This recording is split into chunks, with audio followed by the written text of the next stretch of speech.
Infrastructure Committee. We are expecting the meeting to last for about an hour and a half, and that is followed then by private Digital and Infrastructure Committee. So welcome everyone, particular welcome to Frankie, who's joining us for the first time, I believe. Is that right? Yeah, I think I've done one in my time. Okay, but yeah, I'll be a regular attendee going forward. Regular attendee. Yeah, thank you, David. Okay, well, you're very welcome. Okay, so without further ado, we'll get into the agenda. We are quorate. So apologies for absence. I've had apologies from David Fluck, Richard Scone, Rachna, and Angela Parrott. Does anyone have any declarations of interest on today's agenda?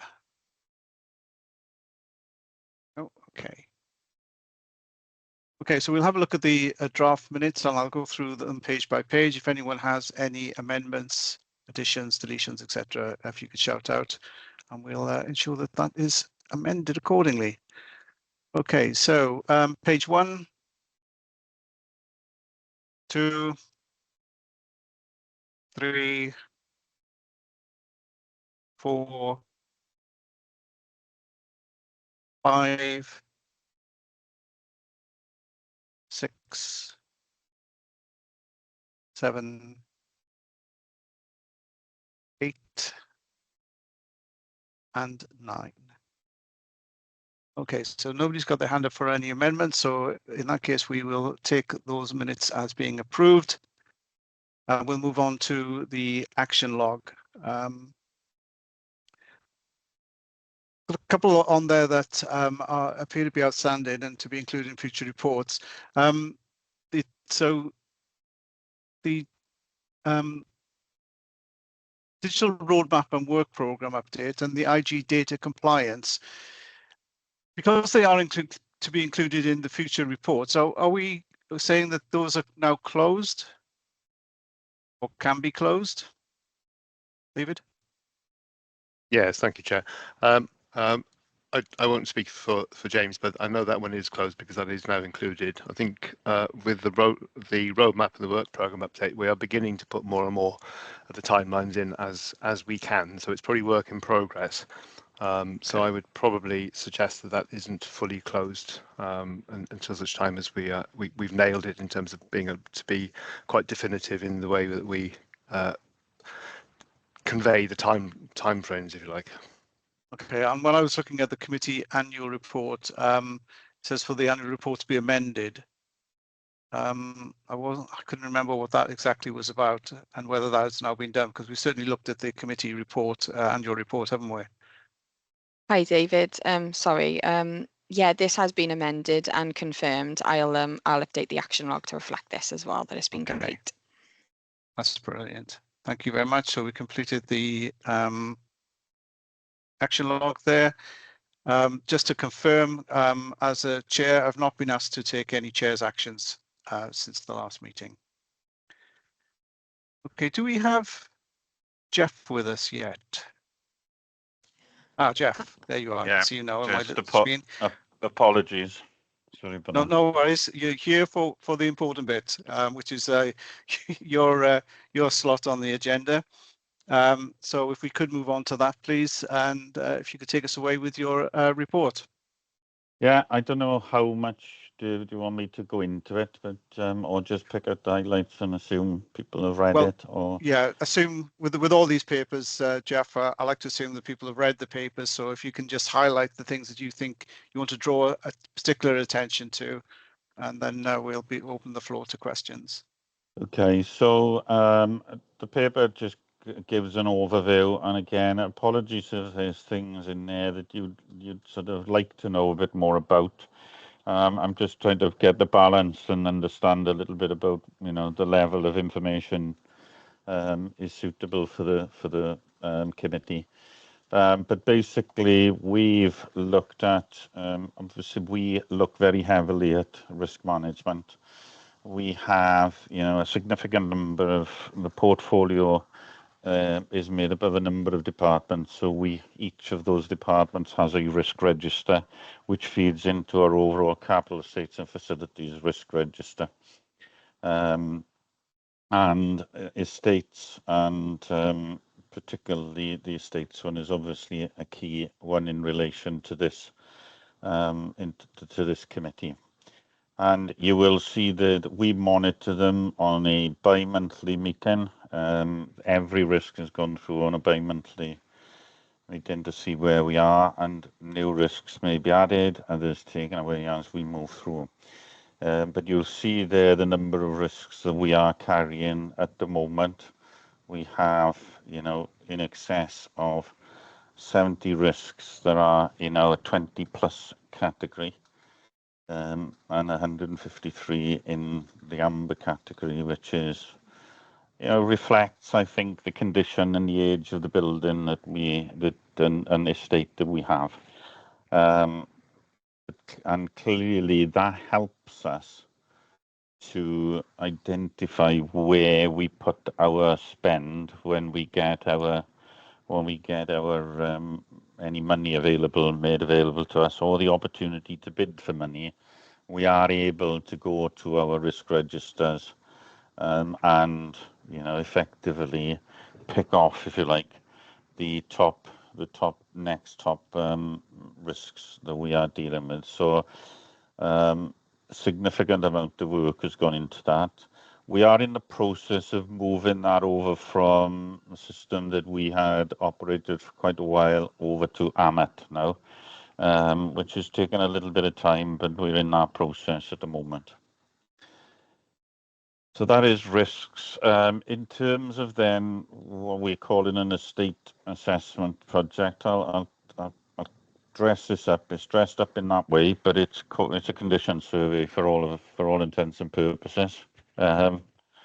But because it's capital funded, we have to demonstrate that actually it is going to not just give us general information. It is actually that information is being used to help us support our business cases going forward and any changes. So, but we are in the process. We're coming to the end actually of that process, which has taken several months of site surveys and investigations.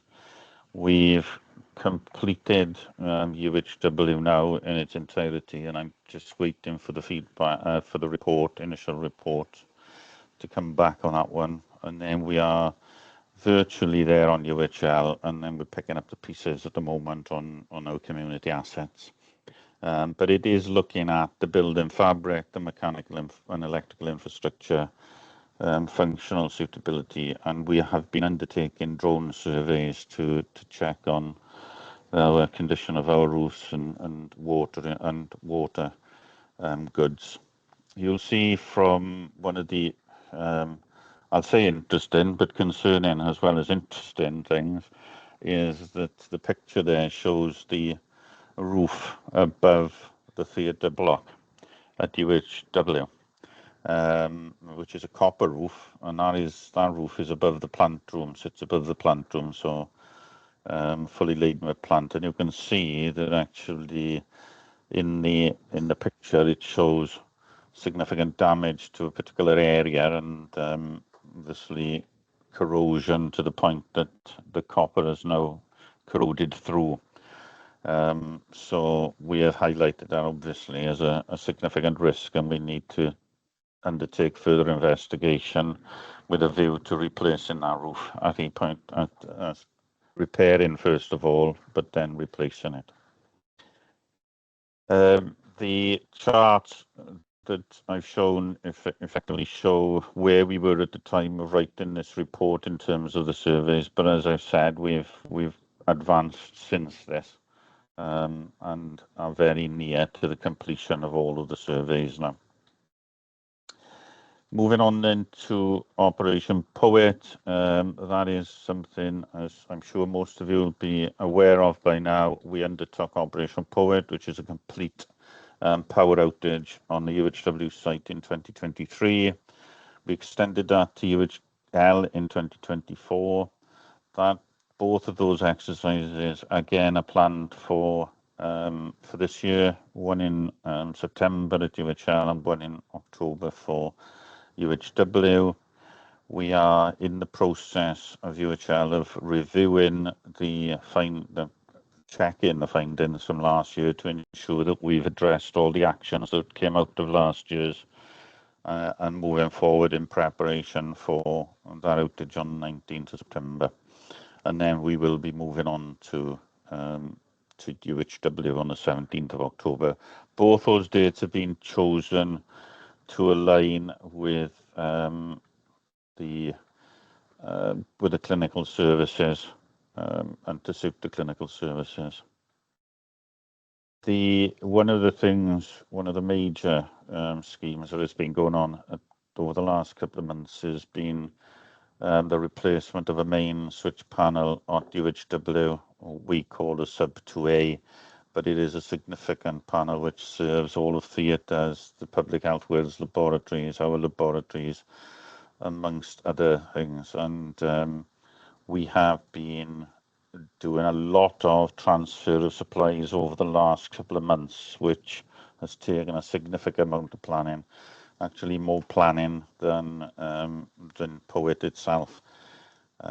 But we are grateful, extremely grateful to the clinical teams for supporting that over the last 6 months or so. We won't complete that until September, just in time for Operation POET to take place. So, you know, there's been a lot of disruption for those people in those areas, and you know, they're doing their day job as well. So, and they've been supporting us throughout this process. So we're very grateful to those people.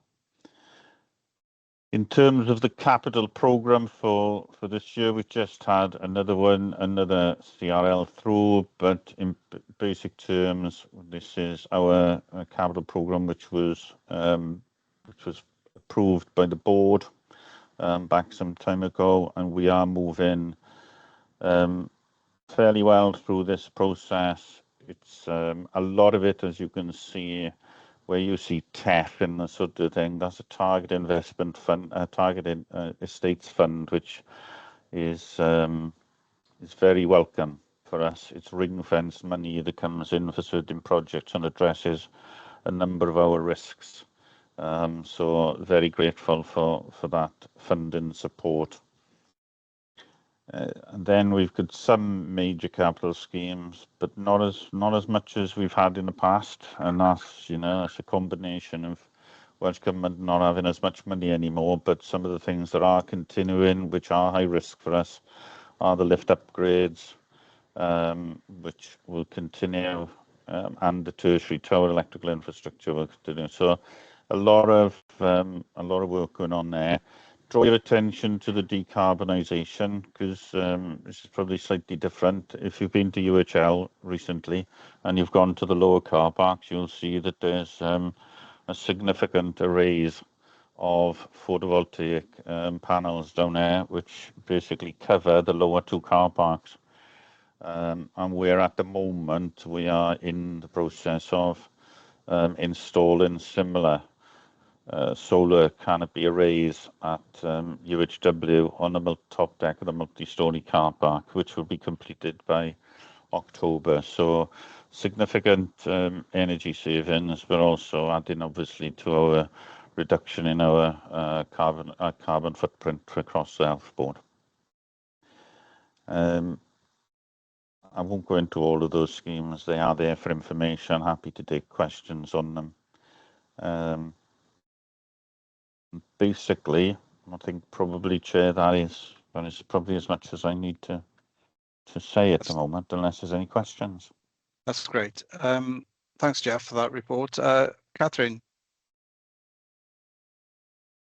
So just to commend this, I think it's really good to see the array of work. Some work that Jeff and his team do is quite noisy, and I think that the solar PV panels at UHL have gone very smoothly, but at UHW, the disruption to parking has caused some difficulties for staff and will continue to, which Jeff manages. But some other schemes like the electrical infrastructure update, which is a much more high risk scheme, actually takes a lot more planning and organising and has gone you know, the staff and teams have worked together really well, as they have done in Operation Poet, to make sure we've got more resilience on the UHW site, and our business continuity is much more robust than it has been in previous years. So it's just to commend the work of the team. To answer Jeff's question, I think we're getting this about right. We probably do a little bit less of the in-year monitoring, apart from those big schemes you've highlighted, and a bit more about the future and how we can mitigate some of these risks as a committee. The only thing I was going to add was, Jeff, when you're in a position to have the estate enabling assessment project pulled together in a way it's digestible, would you share it with this committee? So can we put it on our forward plan as something, because you've told us the what, I suppose it's the so what. So what does that tell us? And clearly that's bringing up risks all the time, like the theatre roof you've picked up on, and we know we've had some leakage this year and some plant issues. So it's helping us plan and understand those risks in much more granularity. So how we bring that back to the committee and then understand what that then does to the risks and our prioritisation, I think would be something this committee will want to understand. Is that okay? Yeah, not a problem at all. Thank you, Catherine. Susan. Yeah, thank you, Chair. Jeff, thank you. And thank you for the risk register, which is really helpful in terms of the detail that it provides. It really gives a very clear picture about the challenges you and the team are facing. I wanted to ask you a question about capacity, if I may, because I note that the risk register highlights the difficulties that are being experienced in terms of recruitment, that particularly in some roles, response to recruitment is poor, and that unfortunately some of those who do apply don't necessarily have the skills or experience that you're looking for. And as a result of that, there's a reliance on external contractors in terms of some pieces of work. So it would just be helpful to understand, in terms of the pressure the team is facing, in terms of the risks that you're juggling, how are you managing in terms of proactive as opposed to reactive approaches? Because obviously when you've got this amount of risk across the estate, there is then a risk that you're having to react and respond to difficulties as they arise everywhere, which can impact on your strategic proactive work. So how do you feel that balance is at the moment? And then secondly, in terms of that reliance on external contractors and the challenges around recruitment, is that a situation which you think is getting better? Is it a situation that you're concerned is diminishing? So it has improved. I have a performance review with each of my departments, and yes, and as part of that performance review, we look at what vacancies we have available within, or we have within each of those departments. So estates is no different to anybody else. We have a look and see whether what vacancies we have, in what disciplines we have in there. It has been fair to say that to recruit into specific roles like mechanical, for plumbing and fitters and electricians, it has been probably a very difficult period over the last few years, because we're not competing with we are competing with the contracting industry, and youngsters, particularly youngsters, will want to go where the money is, and there's a lot more money in contracting, and they don't have the ties, so they tend to go to those areas. Having said that, we've seen a remarkable improvement in the last couple of months of recruitment, and we've managed to get some people who were actually, ironically, who were contractors who have worked with us for a little while and have been on a contracting side, and now moving over because they're not in their twilight years. I wouldn't say that, but they're more mature, and they don't want to, they don't want to be moved around the country into different jobs. So they want to move away from the contracting part of it, and they've jumped ship and applied for jobs, substantive posts within our organisation. So we're doing pretty well at the moment. We've still got a couple of electrical and mechanical people out there, and occasionally, unfortunately, we do lose them. So we think we're at the right nice balance, and then we lose some of them. But generally, I'm more comfortable with the numbers that we've got. We haven't got the balance of reactive against proactive, right?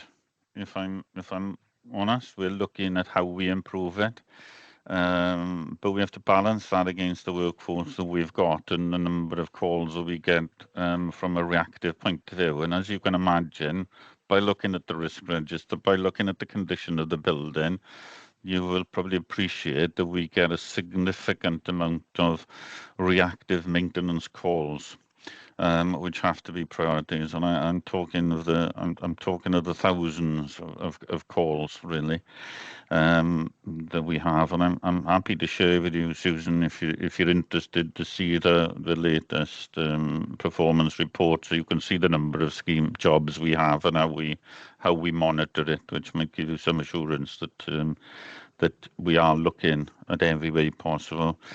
And we're trying to change things around. We're always looking to improve to try to make sure that our statutory and our mandatory maintenance targets are hit, because obviously they're the things that can cause us as an organisation issues if things go badly wrong. So am I more comfortable now? Yes, because the numbers are creeping up. I'd like to see a reduction in the number of jobs we're having to cope with, but the condition of the estate dictates a lot of that. Can I just respond to that, Chair? Yeah, of course. Yeah, thank you, Jeff. Really, really helpful. I'm not surprised to hear that. I'm sure that there are some areas where it feels like you're trying to hold back the tide, given the age of the estate, as you say, and the inevitable maintenance issues that arise, especially when capital funding is not at the level that we would feel that we need. So thank you. That additional information would be really useful. But can I just say, in terms of that additional information, Jeff, if it's available easily, great. But please don't put any time into that, because I'm conscious of. It's a press of a button. It's a press of a button. Then that's great. Thank you very much. Thank you. Couple of comments from me and a question. So I would agree with Catherine. I think Jeff, the report is pretty much there in terms of the level. I think for this committee, I'm certainly think that we're getting quite a lot of useful information and a sense of the scale of the challenges that you're facing. Really pleased about the solar panels and how that's going. It would be interesting to get a sense. I know that it is going to result in a reduction of expenditure with regards to energy levels, but I would like a bit of a sense of what does that really look like, because I have no idea how many pounds you put on there equals X number of pounds reduction. So that would be quite interesting to know. But my question is I was really interested in the survey that you're doing. I was just thinking, I've got a drone. I should really sort of check my roof out. I haven't seen those pictures. There's obviously going to be quite a lot that the survey has picked up already, and before completion we'll pick up probably some more. That's adding to a significant maintenance backlog already. We know that the buildings are getting older. The calls are probably going to go up as a result of that. So you're dealing with a significant number of calls. We've got quite a large number of red risks, and that's probably going to increase as well. Do you think it's time that we had another update from you in front of the whole board, Jeff, like you gave a couple of years back, which was scary but informative and gave us an idea of the scale of challenges that you and your team are facing, and the challenges that is facing actually the whole board with regards to its infrastructure? I think what would probably be useful, and it's picking up on Catherine's point, I guess, is that when we've got our report, which is due at the end of this calendar year, hopefully, and making sure that that report is in a format that is, is fairly easily read and understood by people. I think when we've got that picture, we'll have.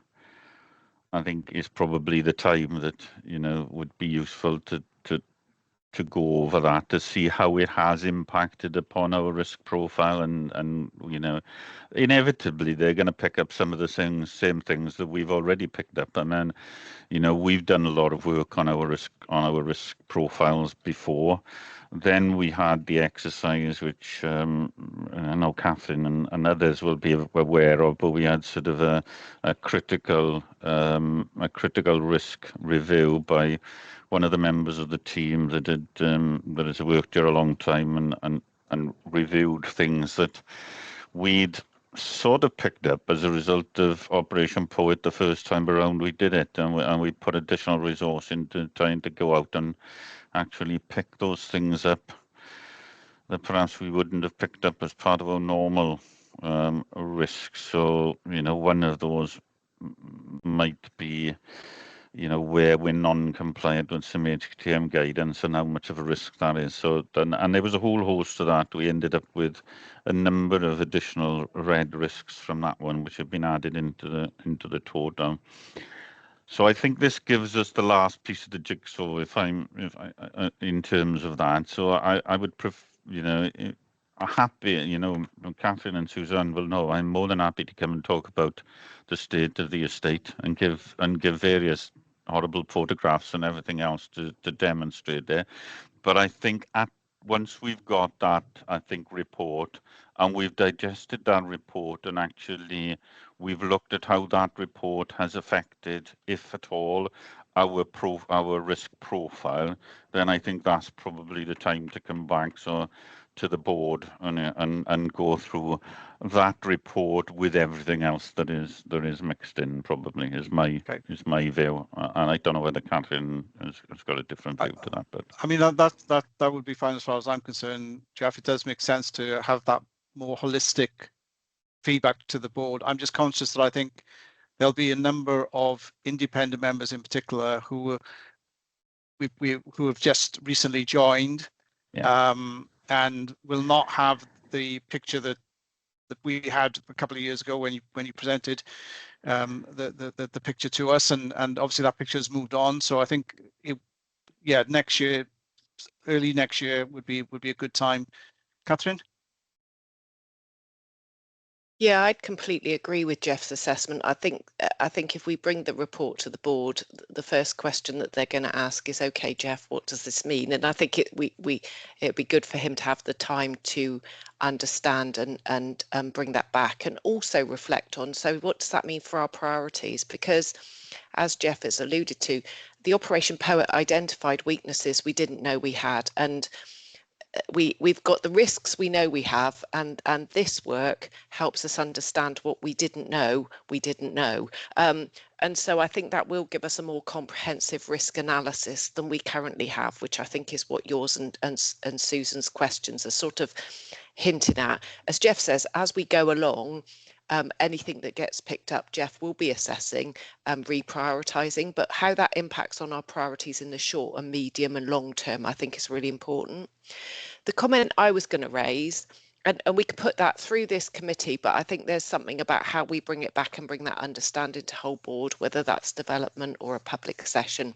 We can talk about that offline, Jeff and I, and pose it correctly to meet the requirements. I think there's something that I just wanted to bring in. A lot of the conversation has been about the here and now, and how we make sure we keep the show on the road, and we make sure that we can deliver care to patients in all our health board buildings, but particularly UHL and UHW, which are some of our oldest and most dependent. What this piece of work was, I was just going to remind the committee, was the first hurdle in a line of the work we did on UHW2. So Jeff and I had agreed with Welsh Government and Suzanne that we would do several pieces of work. because there isn't the money for UHW2, this piece of work about really understanding the risk in depth was this condition survey that we're now doing this year. What that needs to then feed into is some master planning, and the master planning takes us much more into our strategic portfolio about what do we need on what sites and how do we make it smart. So there's an overlap with digital, but there's also an overlap with population health, how we want to drive care in the future, and also what we need on those critical acute sites, which won't be what we currently have. And board and committee members will know that we talked about some of the sites that we've either sold off or decommissioned, or the decongestion of UHW2. So this is all the work that we're doing at a strategic level to make sure we can continue to deliver care to patients in a way that's more robust than what we had, or if we cannot, we understand those risks very clearly with Welsh Government. So I just wanted to add that layer in, because this piece of work is really good, but it's really good on every one of those levels. So thank you, Jeff. Thank you, Catherine. It's good to remind us that of the strategic nature of this work, and looking ahead in terms of because as you say, UHW2 is not affordable at the moment. Therefore, we're going to have to do something with our existing infrastructure. It just does feel, though, at least to me, as though we kind of sort of have a ticking time bomb with our current infrastructure. I know Jeff is doing very good. He and his team are doing a very good job to ensure that we're not feeling the full impact of that. I just feel as though that the whole board really needs visibility of that. It's not a media thing. I'm not talking about the next board meeting. I do agree with you, allowing Jeff to have that fuller picture, but sometime in the new year, whether first half of the new year, if we could come to the board. I'll leave you to decide whether I think perhaps initially it might be a private session of the board, development session, and then public at a later point once we've had an opportunity to discuss it amongst the board. I think that would probably work out. But anyway, I'll leave that for you and Jeff to discuss, and probably with the chair in terms of setting that agenda. Okay, any more questions on this report? No, in that case, the committee is requested to note the approach by CEF to manage and review risk across its portfolio and the progress made on the delivery of the estate's condition assessment, support the delivery of the capital programme and change approved by CMG, support the plan to undertake Operation Poet at UHW and UHL as planned. And I think we're all happy to do that. So thank you very much, Jeff. Moving on then to 2.2, strategic priorities and for 25-26. Verbal updates, Catherine and David, I have down for this. Okay, thank you. So I think the last part of our conversation in the previous item is sort of flows neatly into this. So we wanted to put this item on the agenda. Unfortunately, we weren't in a position to be able to bring a report, but that's what I would like to do in future. So it was just really to warm the committee up and take some feedback and advice from you while we're still in this formative stage, if that's okay with the committee. So what we're looking at doing here is obviously that bit about raising it up, because if this committee is always in the in-year detail, we're not going to make sure that we're delivering on behalf of the board on our strategy to deliver for infrastructure, including digital. So there's something about how we bring the strategic work and the strategic portfolios to life for this committee. And there's been a really good example in what Jeff's taken you through there practically, and then how that feeds into the longer term goal of having appropriate infrastructure across all of our sites. Some of those questions we won't have answered, like how do we fund it, but that doesn't stop us making sure that we're in a robust position to understand our risks and our issues that we're dealing with. So in terms of, I'm going to update on sort of the overview and then invite David to come in if he's got anything that he thinks I've missed or particular digital angle that needs a bit more covering. So the purpose of this report is to, one, update you on what did we say we do in 25-26 and are we going to do it? because I think those things seen alongside the detail will help us understand, are we moving the strategic dial or are we just treading water? There was a lot of conversation with Jeff, and I'm sure there will be with digital colleagues, about, are we just reacting to problems that present today, or are we turning the dial to make sure the next year and the next year we're managing some of these risks as best we can manage them within the funding available. So there's something about, are we delivering for this year? What does the long term look like? And digital roadmap is on the agenda, but we don't really have an estates roadmap in quite the same way, although Jeff has been to board and presented on ideally what would the estate strategy look like, and that would be another key one of these strategic pieces of work that we need to do. But being very cognizant that digital and infrastructure don't live in their own bubble. They need to react to what our population needs, what our partnership work does through local authorities and also the regional partnership board. And also they need to take account of modern ways and modern technologies, which could mean that we need less infrastructure and more technology. So this was just to kind of give a flavour about, I'd like this slot really, and we might want it at the top or the bottom of the meeting just to check in that what we're talking about is covering off the moving the strategic dial and moving towards. So there's something about how we're doing in year, what are the priorities for next year, and what's the long-term path, and are we about right on it, and does that make sense to committee members? I'll stop there because I appreciate we've gone a little bit over time, but it would be good if David's got anything to add to that, and then any steer or feedback from committee members about whether that's right, wrong, or what they'd like to see, and then we'll bring it back on the agenda next time. David? I come in there. Yeah, thanks, Catherine. Thanks, Chair. So absolutely, we do have a strategic plan for digital, and that that's our digital foundations. But we recognise that we need to change practice. We need to change the way we do things. So there's a cultural piece as well.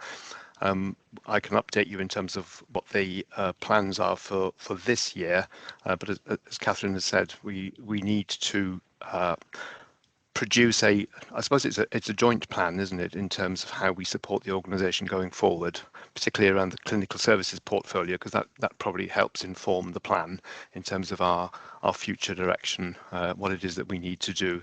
We also need to recognise that there are some challenges in terms of digital inclusivity, digital literacy, the tech to support the different ways of working, thinking of telemedicine, virtual wards, virtual consultations, which we're doing, but we're not, I don't think we've got a long-term plan for that. And we need to do that in conjunction, because as Catherine says, that will have an impact on the physical estate, won't it? Particularly as we potentially do less in the hospital space and more in the community or more upstream. So it's just recognising that. So I do welcome the opportunity to pull together a joint plan that really helps support the organisation, particularly from digital data and technology, but recognising that it needs to support the entire organisation in the same way as the estate does. Thank you. Thank you, David. Any questions to Catherine, David? Susan? Thank you, Chair. Not really a question, just a comment. I think this is absolutely critical.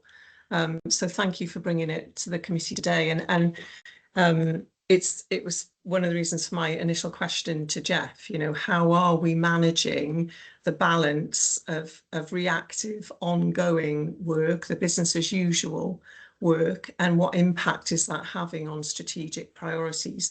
And my ask would be, I think this is really helpful, Catherine, and particularly that the relationship between the digital roadmap and what's happening in terms of infrastructure, and how those are aligning and where the pressures and the challenges are. I think what would be really helpful as part of that process is when we understand what the strategic priorities are for current year and next year, where there are significant disruptors of those strategic priorities, it would be really helpful to understand the impact of that. So in other words, something that's a strategic priority for us this year, if that drops off the bottom of the year because we're having to respond to a significant previously unidentified challenge, or one of those things that happens, you know, like a bus crashing into a car park, for example, it will be helpful for us to understand the impact of those unforeseen or unplanned events which are inevitable in an estate this size and of this age. So if that could be somehow built into that, that would be really useful. Thank you. Thank you, Susan. And a comment from me as well.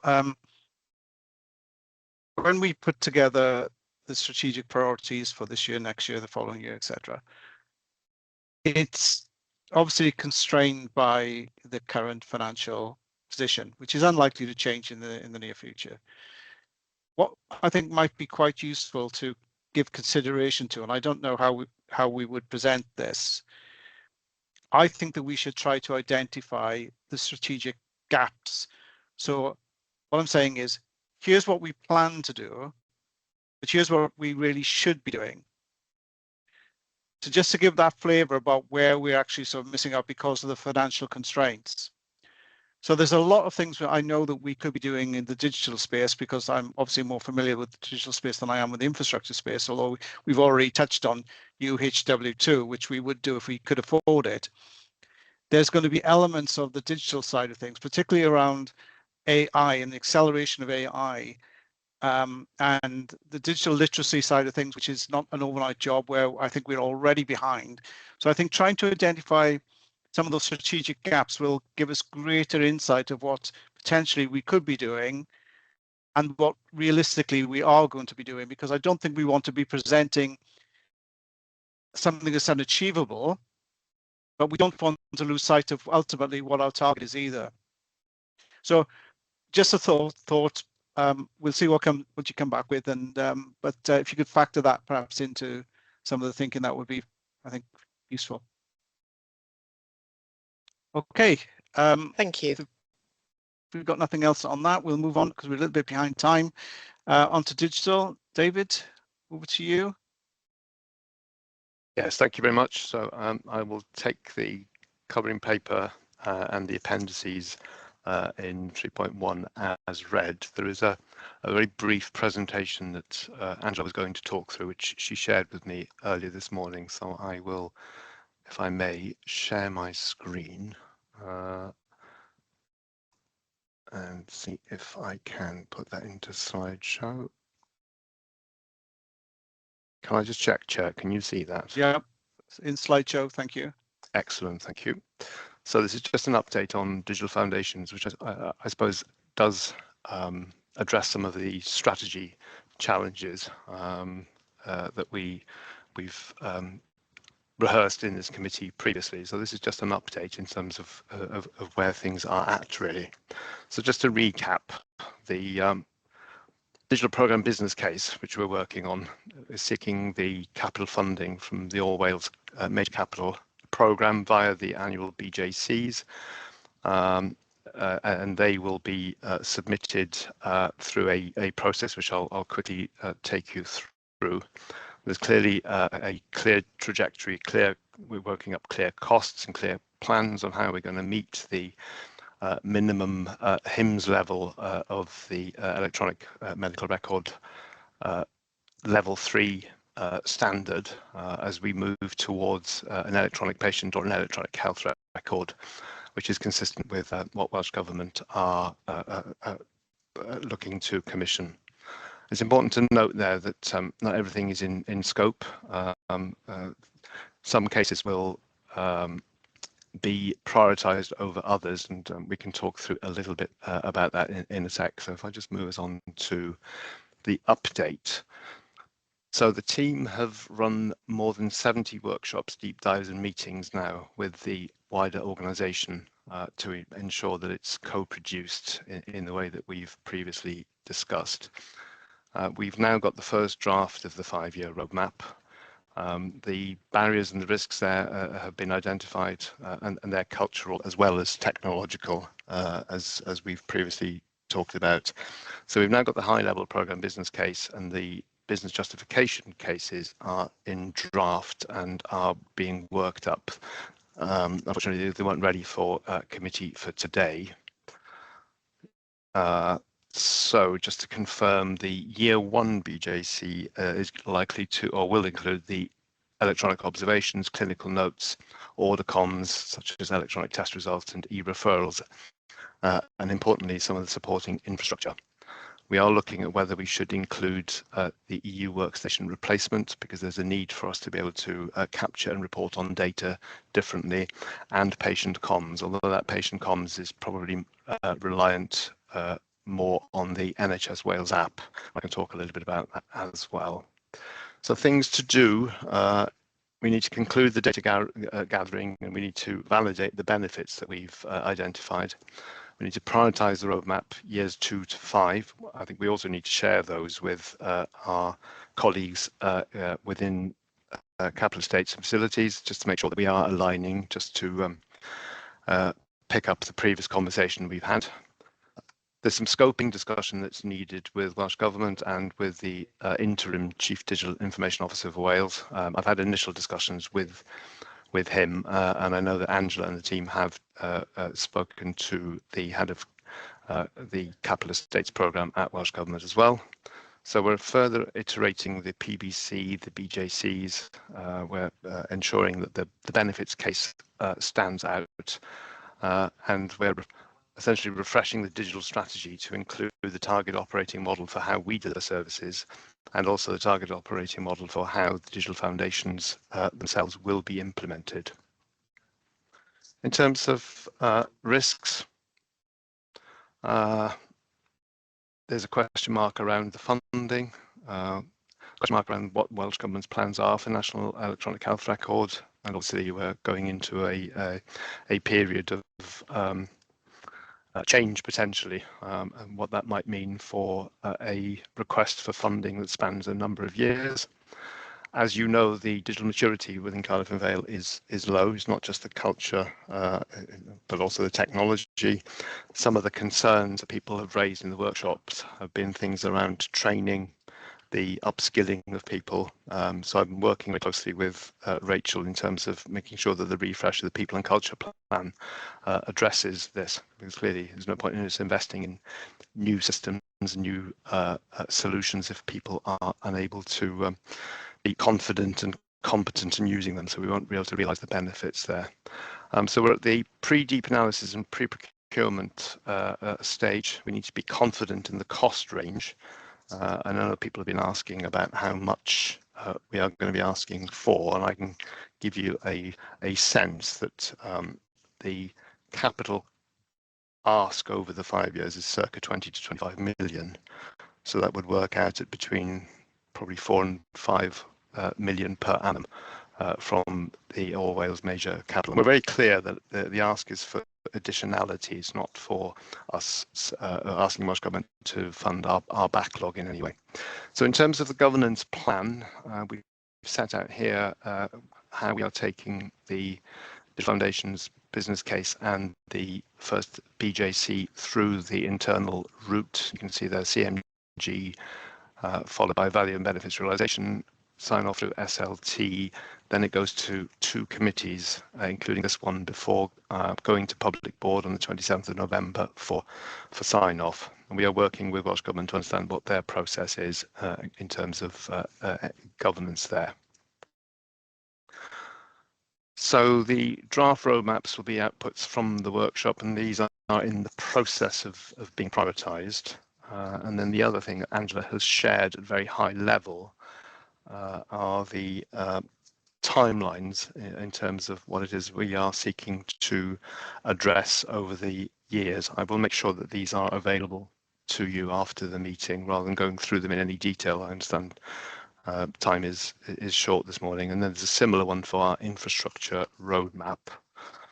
So I think that is the end of that slide deck. So I will stop sharing if that's okay, Chair.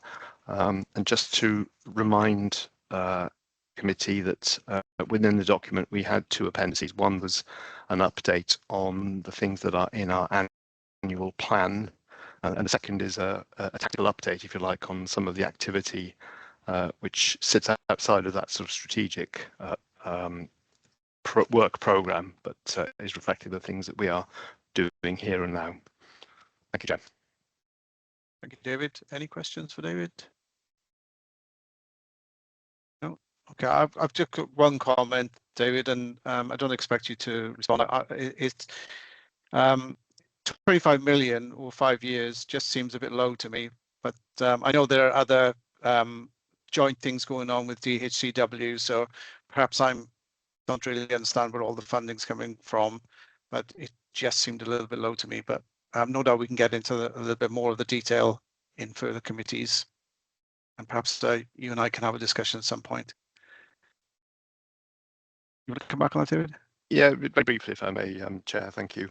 So we've looked at this, and we've thought long and hard about how this would be, how this would land with Welsh Government as well. So we're looking to be able to align our existing cost base with the additional ask, because clearly it will be scrutinised. And I think going in and asking for a sum which is double that, which you possibly expect from an IT perspective, is likely to be rejected out of hand. There's also the playing in of the national programme things which you've alluded to as well. So which is why we're not ready with the actual figures. We're giving you fairly high level ones today whilst we work through that detail.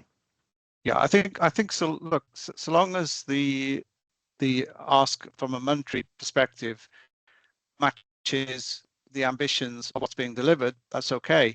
My concern would be is if what's planned to be delivered, the money isn't quite there, but we're afraid to ask for the right amount, and that would then ultimately you end up going back and there's overspends and all this sort of thing, which I don't think lands well either. You're just delaying the what lands well, as it were, the upfront ask or the fact that you've overspent. So but you look, you've got I'm sure you're all over the detail. That was my only concern. It just felt a little bit low, but perhaps you and I can have perhaps get a bit more visibility of that for an assurance perspective. That would be great.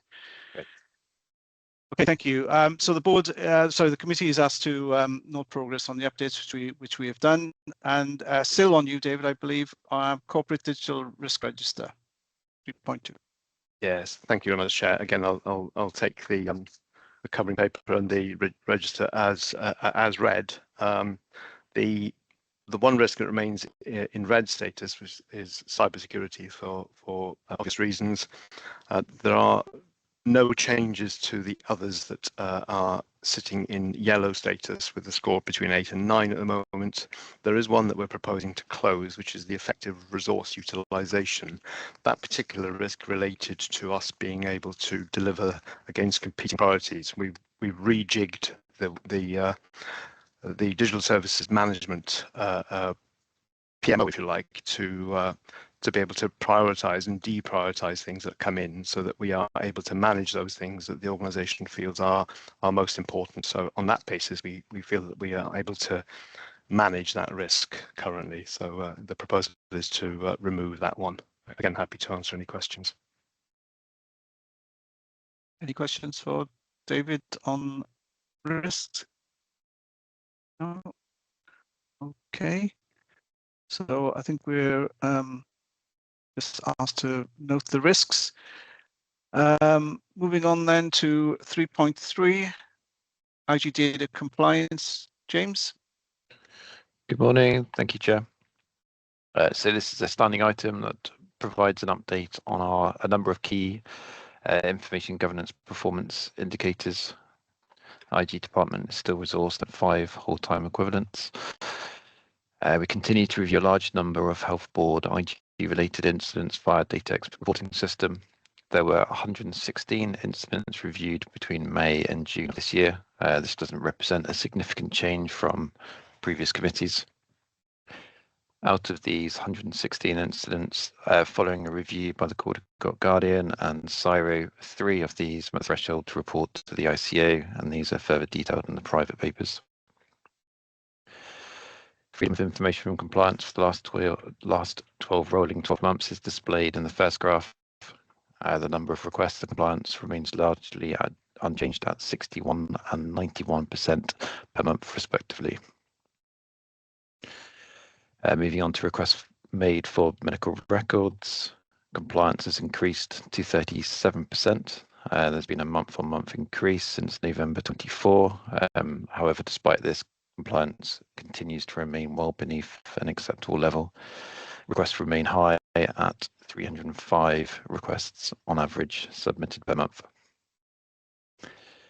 For non-health records requests, we were compliant with 18 out of the 19 requests received between April and May, although 10 requests per month seems manageable. Most of these requests are submitted from members of staff, and the information requested by them is typically wide in scope and very complex. In relation to our National Intelligent Integrated Audit Solution, we continue to contact staff who identified accessing records inappropriately, working closely with our colleagues in People Services. To date, almost 1,200 letters have been sent out to staff regarding their access to our clinical systems.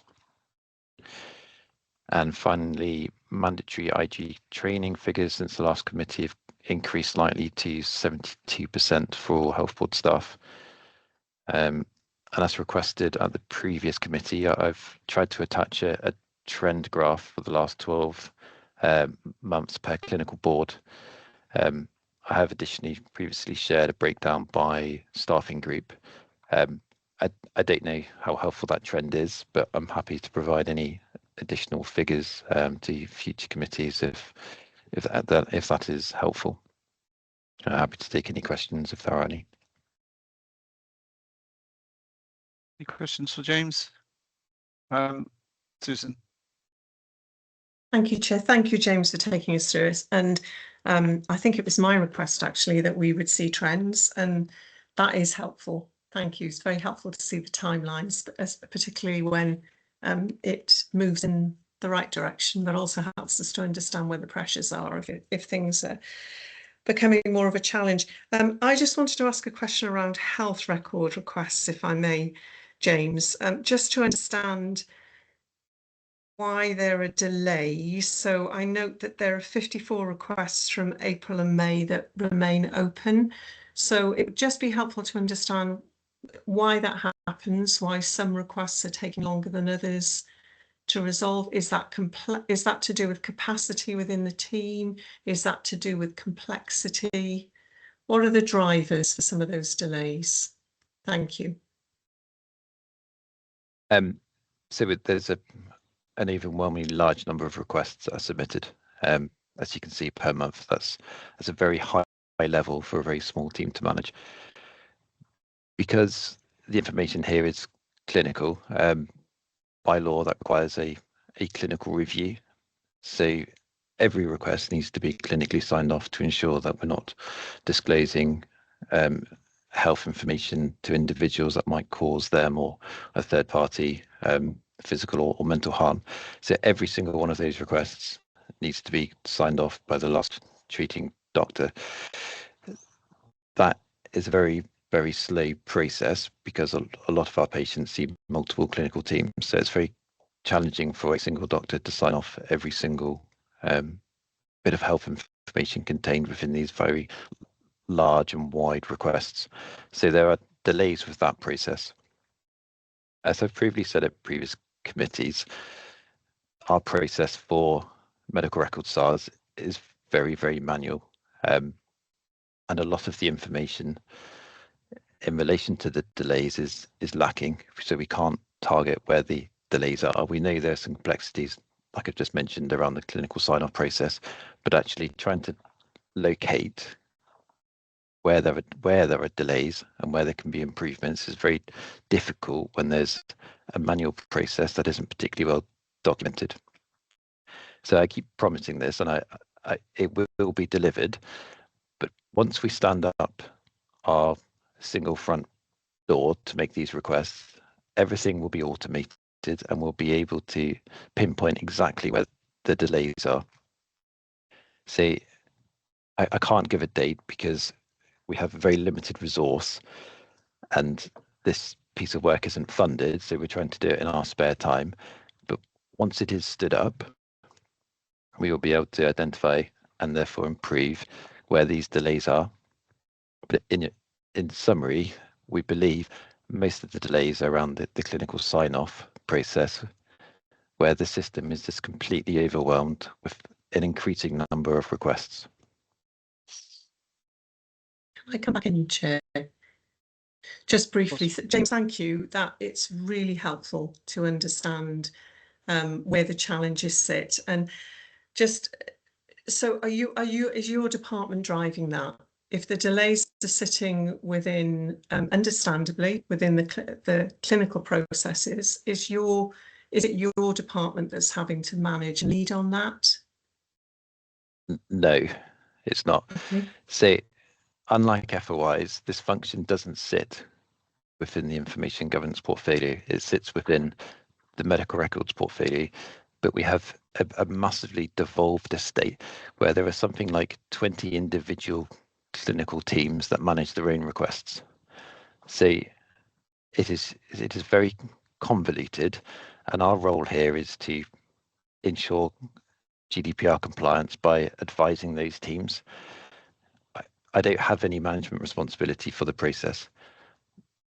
I would like to, and that's why we've designed this front door, which we will be able to have a bit more control and oversight and visibility over all of these requests. But it's not something that sits currently within the IG portfolio. Okay, thank you. And finally, Chair, just if I may just say, it's really helpful, James, to understand the complexity and continuing to report on this so that we can see where progress is being made would be really useful. Thank you. There does need to be due diligence here, because a lot of the requests are for very complex, sensitive information regarding mental health, safeguarding, etc. And there needs to be those processes and checks and balances before this information is essentially disclosed into potentially the public domain. So there does need to be a robust governance here, but it is having an impact on our ability to meet the legislative timeframes. Thank you. Suzanne. Thank you, Chair, and thank you, James, for the report. I'm wondering about opportunities we might have to lever an improvement here, whether that's through taking data and information, say on a quarterly basis, to each of the clinical boards. I just wonder how aware the clinical board leadership teams are of this position, and obviously their accountability and responsibility for driving and leading the response. So it may be there's a way of using some of this information into either the exec reviews that are held with each clinical board, and or to the QNS. This committee could ask the QNS committee to give assurance on the clinical engagement. That might be another way of ensuring, or at least getting assurance, Susan and colleagues, that the clinical boards are A, cited, and B, active in supporting their clinical teams. And as you've helpfully acknowledged, Susan, the clinical teams have got many of these sorts of requests to validate, review, all of which is important, as well as the delivery of clinical care. But just for the committee's assurance, that might be helpful. Thank you, Suzanne. James, it sounds to me as though the single front door is a really important thing to be delivered. And I appreciate that you're struggling to deliver it by any particular set date because of the resource constraints. Without holding you to any particular time frame, could you give an indication of some sort of time frame? So are we talking 6 months, a year, 2 years? What are we talking about, do you think? So last week we were able to test the first patient from start to finish, and it worked well. So we know it technically works. We need to roll this out across the entire organization, which is going to require some engagement. But also, the vast majority of our requests come from solicitors and legal firms. So no one is under any obligation to use this front door. They can continue submitting letters, which we'll need to manually upload, but it would work better if we can engage with these legal firms submitting the highest numbers of requests. So I think we should be able to get something live within the next 3 to 6 months. Okay, that's very, very useful. And then obviously it's the adoption, which could take however long, we don't know. That's helpful. Thank you, James. Yeah, it would work better if it was fully automated and we didn't have to add in these requests ourselves. But can I respond to Suzanne's point about engagement with clinical boards? Because that is something we're trying to do to address the pretty poor IG mandatory training compliance. So I think there's already a platform there that we can use to raise this issue. But it's just something that I was going to discuss in more detail in the private agenda around cybersecurity risk. And there's some key findings, and that Ian is here from internal audit, around better engagement with clinical boards and where those risks sit. So I'm happy to talk about that later, but I think it's a great suggestion, and we can try and work on 3 issues here, those being subject access requests, the mandatory training, and also the better visibility on the cyber risks. Okay, thank you very much, James. So the committee is asked to receive and note a series of updates relating to significant information governance issues, which we've duly done. So thank you very much, everyone, for that. Moving on then, items for approval or ratification. We don't have any today. Items for noting and information. Minutes of the Digital Directors Peer Group. It is there for noting. David, I'm sure everyone's had an opportunity to read it. Do you want to highlight anything in particular from those minutes? Thank you, Chair. I hope what comes through in those minutes is that there is a far better collaborative approach now, working across all NHS Wales organisations, including with DHW and with Welsh Government. So we're looking to see what we can do only once and sharing data.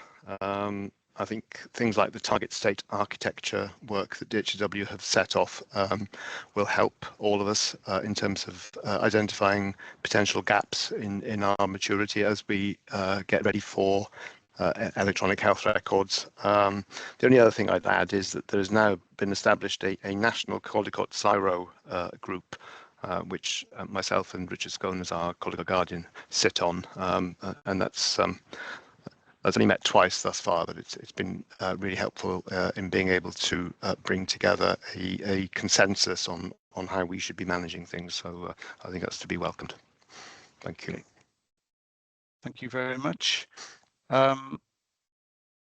Items to bring to the attention of other committees than the board. Well, we've discussed sort of the infrastructure, which we've talked about for sometime next year. But other than that, I don't think we've identified anything for committees or board.